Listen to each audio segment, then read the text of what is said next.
Hello friends good morning मु more first mini blog को आपण मानकु वेलकम करुचे।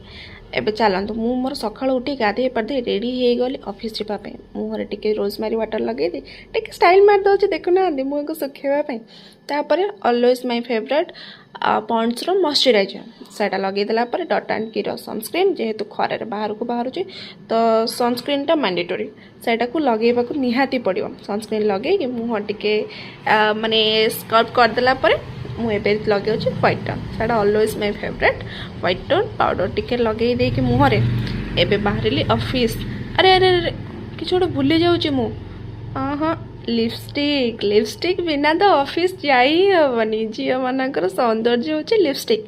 को माने लिपस्टिक बिना बाहर को जाती सेटा मते निहाती कमेंट रे जणेबे। लिपस्टिक लगे बिंदी टिके लगे दी बेकेरे टिके मोर चेन टाकू लगे देले। आउ सेपटे देखंतु मो भौणी मते डिस्टर्ब करछि बहुत गपुची से सेपटे पछपटे रहीकि बहुत गपुची तापे मोर लेट हो गलानी ऑलरेडी।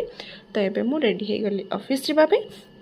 एमित्रे भी बहुत लेट मोर मुझे बाहरी गली ऑफिस जीवाई। तो मोर मिनी ब्लॉगटा आपन को केमिति लागला निहाती जणेबे। एबे मु रहुची नेक्स्ट देखा आ गोटे मिनी ब्लॉग रे। Thank you so much.